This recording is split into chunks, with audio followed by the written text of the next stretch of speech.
Avokat, të ndalemi pak të denoncimet e Arben Ahmetajt, i cili i renditi njëra pas tjetrës se ku shkojnë paratë e shqiptarëve dhe cilat janë depozitat e parave që përdor Edi Rama, duke nisur nga Belinda Balluku deri te Rion Veliaj.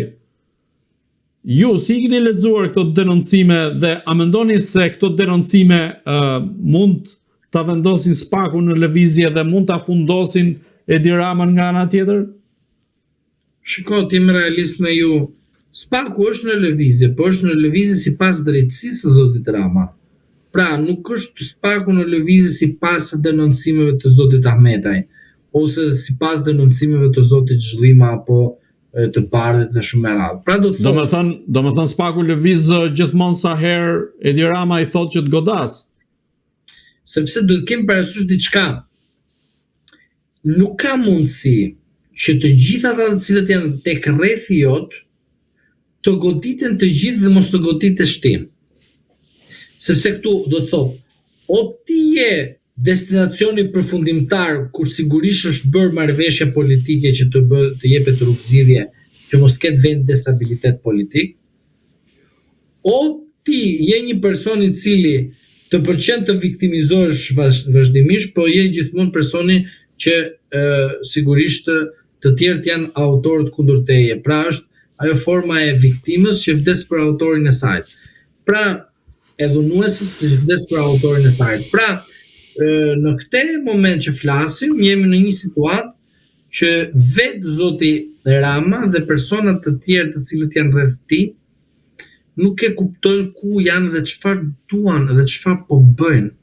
Prandaj them që situata në rastin konkret është pak e pa kuptim, është pak e pa logjikshme dhe ajo që unë mendoj është që zoti Rama dhe personat të tjerë të cilët mendojnë që mund të ta kalojnë drejtësinë për shkak se denoncimet që bëhen nuk i përkasin atyre, përkasin të tjerëve, po zoti Rama thjesht dha besimin të tjerë, por nga keqbesimi i tyre sigurisht zoti Rama nuk mori atë që deshe dhe sigurisht është tradhti, se kështu quhet në aspektin përgjithshme, por unë mendoj se zoti Rama ka arritur në një moment ku nuk mund të justifikohet më që dardhat edhe të gjitha i bën të tjerë, ndërkohë ti nuk bën asgjë. Prandaj unë mendoj se zoti Rama është në një moment që duhet të shikoj qartësi për veten e tij, në rast se e kupton qartë ngjarjen që ndodh apo jo, sepse në rast se ai nuk e kupton do thotë ka një problem të brendshëm. Në rast se ai e kupton do thotë ka një autorizim. Dhe në rast se ka një autorizim, do kupton që ka një bashkëpunim. Në rast se ka edhe një bashkëpunim, do thotë që Spaku do të veprojë në kushtet e flagrancës duke kapur personin që bashkëpunon në krimin i cili është kryer pas kryerjes së veprës penale. Pra, në kushtet e flagrancës. Prandaj them që zoti Rama për mendimin tim duhet shikoj qartësi a kemi të bëjmë apo jo me mënyra të korrigjimit, të reflektimit, të vetë menaxhimit të situatave të ndryshme, gatrohem, nuk e di çfarë them. Nuk mund të marr një kështu të nxjerr në një raport sepse dua të nxjerr raportet dhe sigurisht më vjen aty në ato momente më thotë ore ti mos e nxjerr raportin sepse këtu ke një problem. Çfarë është problemi? Problemi i qëndrueshmërisë së mendimit, që do të thotë qëndrueshmëria e mendimit, të kuptimit që drejtësia është e imja, njerëzit e mi futen në drejtësi, unë nuk jam i Zotit të shpëtoj, ndërsa ata i përdor në zgjedhje, nga përdorimi në zgjedhje ata mendojnë se unë jam i forti, dëgjojnë djathtë smajtë që ky është i forti dhe fut fare, ky i forti fut brenda dhe ky i forti nuk kapet nga këta që i fut brenda dhe ata të cilët fusin këta të dobtit të tij brenda. Prandaj them këtu diçka nuk shkon në vëlla. Do thotë o ai që futet brenda dhe bën burg për Ramën është budalla, o Rama është shumë i zgjut dhe këta të gjithë që janë rreth Ramës janë budallë. Të ndalemi pak tek Belinda Balluku ku flitet për një zarf, flitet për një USB. Çfarë ka kjo USB-ja e Ballukut mirë ta marrin vesh? Dhe në fakt nga e dinte Rama zarfin e Ballukut se Spaku e kishte dërguar në mënyrë të fshehtë. Po ju mendoni se zoti Rama nuk di asgjë? Zoti Rama nuk din vetëm ku ndodhin vepra penale. Zoti Rama çdo gjë din. Zoti Rama merret me portalet, merret me analistët, merret me çdo gjë në këtë vend. Po, ka filluar të kapë edhe me gazetarët, me Klodiana Lalën, por edhe me Fevziun së fundi. Ai është një aktrim i bukur, është zoti i madh. Ai është aktor. Ai është njeriu i cili vdes të bëj batuta aty ku ka situatën më të rrezikshme për veten e tij. Po nuk mund ta bashkëqyroj për shkak se ul nivelin tim dhe them o zot ku po e çoj. Po. Tani situata është këtu tani. Ma shtjelloj edhe një pak pyetjen tënde, të lutem. Ideja është që ka një zarf nga ana e Spakut adresuar për Belinda Ballukun ku besoj është përfshirë edhe kërkesa për heqjen e imunitetit dhe hapje Shtjelloj, thash nuk e rrugës. Më relato a ka 16.000 faqe. Shtjelloj. Pra konkretisht çfarë përmban zarfi i Spakut që është dërguar Edi Ramës dhe nga e di Edi Rama për mbajtjen e zarfit, ndërkohë që zarfi ishte i fshehtë. Dhe çfarë ka USB-ja e Ballukut në këtë rast? Është bërë shumë e madhe kjo. Kur unë nuk jam antar komisioni, nuk kam gati ditë çka ka zarfi apo çka ka USB-ja. Po. Tani thot, shikoj, çfarë ndodh tani? Në rast se i pandeuri nuk din çfarë ka dosje ndaj tij, do të thotë ai është në burg. Mos e ka hapur Peleshin në atë rast. Po jam kush llogarit Pelesh. Pelesh është një marionet aty. Po ndigjoj mua. Në rast se ai din çka ka brenda ajo, do të thotë që dikush nga Spaku ja ka dhënë Ramës që të mësoj çfarë në të realitet ndodh aty me Ballukun. Pra do të thotë që Spaku ka trahtuar Ballukun edhe i ka dhënë Ramës çdo informacion kundër Ballukut. Pra nuk kupton që 16.000 faqe nuk kanë diçka kundër Ramës. Dhe ka vetëm Ballukut. Po pse duhet përdoret se të prandaj të kërkova shtjellimin edhe shumë mirë madhekte, po dëgjoj pak tani ç'a ndodh. Balluku vjen nga një moment kur Beqir Balluku u godit nga sistemi. Dhe vin tani sot në 2025-ën, pavarësisht se jemi në 2026-ën, dhe ajo procedohet nga fillimi i tetorit, mos gaboj, në fund të tetorit i çka e tillë, dhe është si në 1944 që ishte manuali i njëjtë. Pra, në të njëjtat tipare, po thjesht ishte Partia Popullore Socialiste, sot është Partia Socialiste e Shqipërisë dhe Qeveria e Partisë Socialiste. Pra, i njëjti manual është. Pra, edhe atëre partia e dinte shumë mirë çka kishte bërë ti. Po çfarë bënte partia atëre? Investonte çfarë? Te ty. Si investonte? Që ti të bësh gabime. Po çfarë bënte te gabimet? I merrte edhe thjesht i shënonte. Por tani lind pyetja, shënimin e gabimeve e mbante vetëm Edi Rama apo i përcillte edhe Spakut?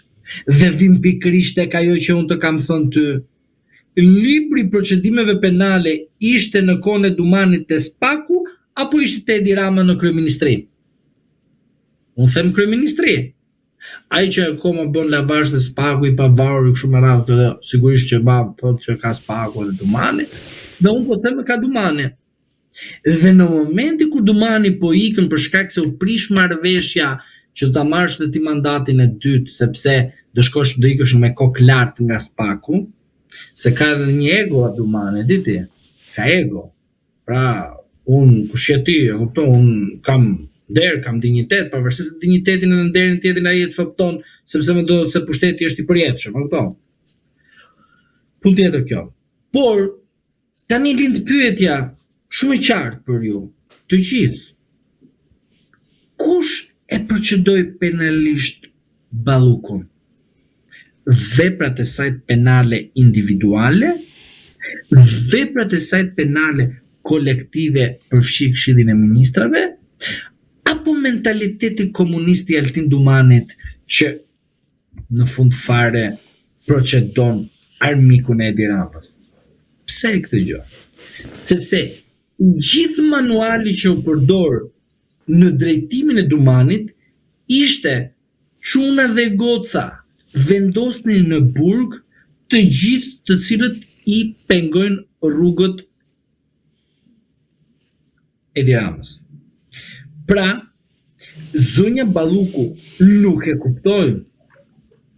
Zonja Balluku ishte kaq shumë naive që mos ta kuptonte. U mendoj se nuk është naive zonja Balluku. Bën sikur është naive. Po as zoti Rama nuk është naiv. Po sigurisht edhe zoti Rama dinte dhe kishte informacion se pikrisht Dumania përcillte Edi Ramën informacionet e përgjimeve. Prandaj po them që shtjelloj në aspektin e kaq, pra Dumani bashkëpunon me Ramën, Rama kërkon ndihmë Dumanit, më pastro Ballukun. Dumani e bëri. Prandaj, çfarë pret ti tjetër nga Spaku? Avokat dhe i pyetje fundit, si mendonin çfarë do të ndodhë më 22 janar në gjykatën kushtetuese e cila do të mbajë një seancë të hapur çështjen e Belinda Ballukut, ndërkohë në datën 28 janar do të mblidhet komisioni, do të mblidhet Këshilli i Mandateve dhe Imuniteteve për shqyrtuar kërkesën e Spakut, ku struktura e posaçme kërkon heqjen e mandatit dhe imunitetit të Belinda Ballukut, që më pas t'i hapet rruga e arrestimit të saj. Atëherë të përsëris atë që kam thonë që në fillim në pezullimin e vendimit të GKK-s dhe atë që ne themi prekjen edhe shkeljeve të kompetencave që ky vendim bëri nga një gjykatë e Partisë Socialiste në kuptimin e porosisë që zonja Balluku duhet patjetër të procedohet në aspektin e pezullimit, por dua të më lejoni të ritheksoj dhe të risjell në vëmendjen tuaj atë që unë vazhdimisht kam thënë dhe asnjëri ose disa e kanë dëgjuar, po përsëri dua ta përsëris se 3 ditë zjat lajmi dhe pastaj shnetet mira. Do thot, zonja Balluku, në rast se gjykata kushtetuese është në nivelin e duhur, sigurisht nuk mund të pezullohet si zëvendës kryeministre. 1 kjo. 2. Gjykata kushtetuese, në rast se do të marrë nivelin, të vinë në nivelin e duhur, duhet të deklaroj konfliktin e kompetencave midis GKK-s dhe kryeministrit dhe në të njëjtën kohë gjykata kushtetuese duhet japi mesazh GKK-s që nuk është mbi zotin, po thjesht është pjesë e sistemit të drejtësisë. Pra, është pushteti gjyqësor që nëpërmjet vendimarrjes së saj dhe shpreh një pushtet tjetër ekzekutiv ose një pushtet s'ka rëndësi edhe cilësia e tij. Pra, gjykata kushtetuese duhet të veprojë në këtë mënyrë që të japi të drejtë që po, në rastin e zonjës Balluku është shkelur kushtetuta dhe GKK është futur në kompetencat e Këshillit të Ministrave dhe Kryeministrit. Në rastin e tjetër, për sa i përket arrestimit apo asaj që themi vazhdimisht autorizimit që duhet të jepet nga parlamenti, çfarë dua unë? Jo çfarë do ndodh, çfarë dua unë. Atë që dua unë është kjo. Kur unë kam thonë që zoti Rama është pjesë e asaj që ka bërë atë që ne themi Plepa 2 dhe them dhe vazhdoj dhe nuk heq fjalë sepse sot rezulton atë që unë kam thënë vazhdimisht që Spaku është Plepa 2 dhe është e komanduar nga Partia Socialiste, sot është e faktuar që zoti Rama ka qenë personi që ka dhënë ndihmë te zoti Dumani që të arrestojë edhe të vetit, edhe përveç të vetit, thjesht për të treguar tek njerëzit që shiko, erdhi momenti i papërshmërisë që të kapet dhe të preket. Po kjo ishte loja. Sa i përket kontraditës që unë dua të ndodh, është kjo që zoti Rama mos ta lëshoj zonjën Balluku. Pse? Sepse zoti Rama, gjatë momentit kur është frotuar reforma në drejtësi, u knaq çfarë ka ndodhur në kohën që e kanë marrë njerëz të vet, por edhe njerëz të tjerë që mos ishin pengesë për te, ndërsa për zonjën Balluku duat të shkoj edhe të bëj gabimin fatal. Çfarë? Të bëj lojë me prokurorinë e posaçme, si në kushtet e flagrancës, ashtu edhe në kushtet e arrestimit të saj, çfarë mas sigurisë arrest në burg apo arrest në shtëpi, duke përdorur nenin 288 dhe 289 të kodit të procedurës penale dhe duke goditur në mënyrë të menjëhershëm, frontale, në mënyrë, do thoya, brenda 24 orëve reformën në drejtësi. Pse mos lëshimi e zonjës Balluku nuk kupton qartësi rrëzimi reformës në drejtësi dhe detyrimisht zoti Rama para se të bëjë këtë veprim do bëjë edhe marrëveshje politike për të shpëtuar, sepse goditja përmes Ballukut drejtësisë jep dy mesazhe, që te Balluku thot nuk isha unë ai që të çoj ose do të çonte drejt asaj, po unë isha personi që të shpëtova dhe bëra çdo gjë që të shpëtoj. Po në fund fare vjen ajo që ne themi Rufeja edhe e merr Ballukun. Dhe Rufeja është ajo që vet Balluku ka frikë. Çfarë? Momenti kur Rama do të jetë i vetmuar dhe Rama do të kërkoj shpëtim, do të kërkoj mëshirë. Dhe në atë moment thonë përcjell Ballukun, shkoj tek drejtësia e duhur dhe jo të drejtësia jote e mendimit, por të marrim atë që duhet. Çfarë të marrim? Të marrim rezultatin që Rama përpiqej të godas drejtësinë e re, që vetë ai ka reformuar ashtu si thot gjithmonë, por vjen kush? Amerika dhe thot, më fal, drejtësinë e nisëm bashk, por pa pritmas na humbi gjatë rrugës. Për arsye 1, 2, 3. Po është momenti që në një moment investitori thot, ore, po shkoj të marr unë atë kapital që kam bërë, sepse në fund fare këta atë kapitalin tim e pas kanë çuar atje kur nuk mban më, dhe çfarë bën? Vjen momenti dhe kërkohet, thohet, ose kapitalin tim ose ty, zgjidhe. Sigurisht personi thot me kapitalin tënd dhe më thuaj çfarë të bëj. Dhe prandaj aty në atë momente pas datës 28 janar vjen momenti i reflektimit, ndryshimit. Qasja e zotit Rama duhet krejt ndryshe, duhet një qasje që do na kuptojnë ndonjëherë 2008-ën, 2005-ën. Pse jo dhe 1998-ën, ku ishte ai ministër, pallati me shigjeta. Pra, mos harroni një fakt dhe mos harroni këtë. Zoti Rama mund të rikthehet tek origjina. Pse personi rikthehet tek origjina? Sepse çfarë ndodh në shumicën e rasteve?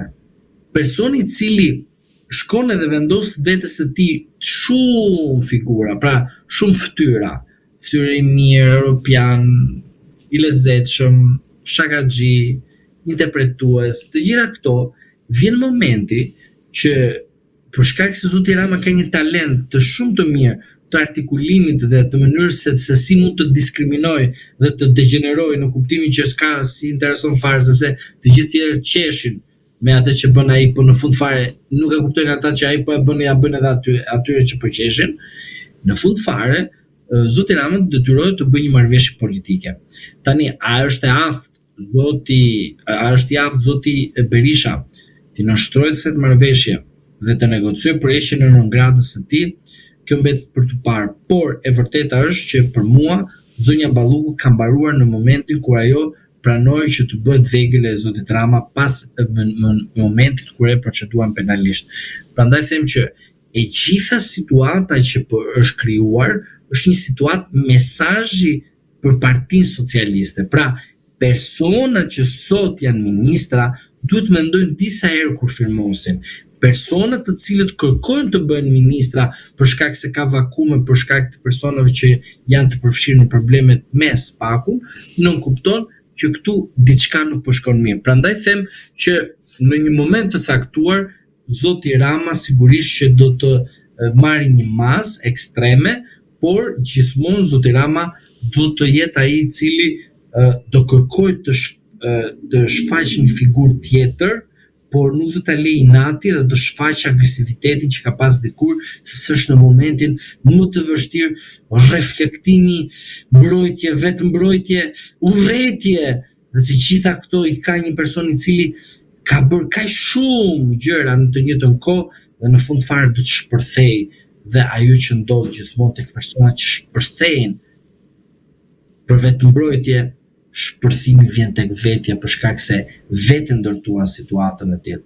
Dhe në fund fare unë jam i bindur që zoti Rama nuk e çon ashtu siç mendojnë të tjerët deri kujdesu deri 2027.